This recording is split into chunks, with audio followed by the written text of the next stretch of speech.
गोपी को साधु की सलाह। नंदापुर नामक एक गांव में गोपी नाम का एक लड़का रहता था। वो बहुत कामचोर था। वो हर काम को आसानी से बिना मेहनत के करना चाहता था।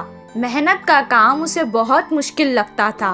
उसे घूमना फिरना और मस्ती करना बहुत पसंद था। वो हमेशा गांव के बच्चों के साथ फिरता रहता था। उसके माँ बाप उसके लिए बहुत चिंतित थे।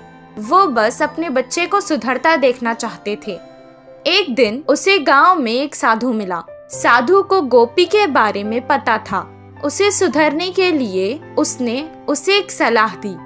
तुम बहुत अमीर हो जाओगे अगर तुमने मेरी ये बात मान ली तो। अपने गांव के बाईं तरफ एक आम का पेड़ है। उसके 10 कदम पर अगर तुम खोदना शुरू करोगे तो तुम्हें वहाँ सोने का खजाना मिलेगा।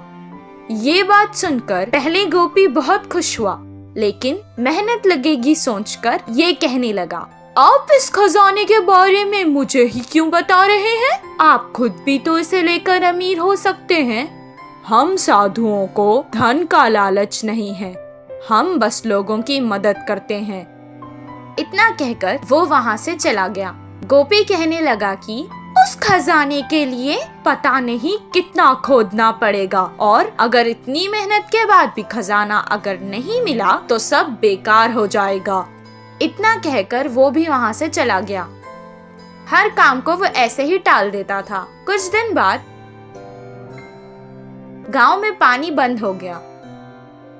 गांव वाले पानी की तलाश में हर कोशिश करने लगे। कितनी सारे कुएं खोदने के बाद भी उन्हें पानी नहीं मिला। उस समय गोपी को साधु की बात याद आ गई।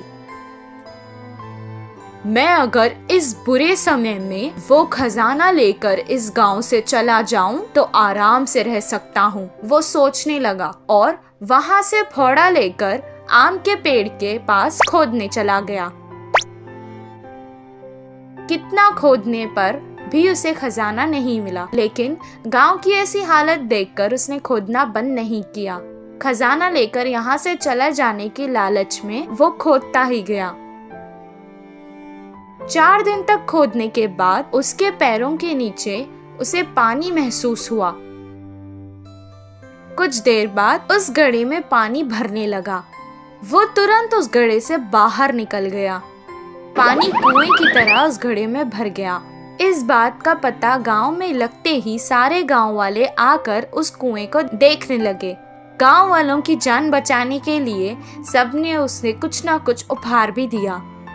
मेहनत के बाद शाबाशी के साथ साथ उसे इनाम में मिला, जिससे वो बहुत खुश हुआ और इस दिन से वो मेहनत के काम करने लगा। गोपी के कुएं से उस गांव की परेशानी भी खत्म हो गई और सब खुशी खुशी रहने लगे।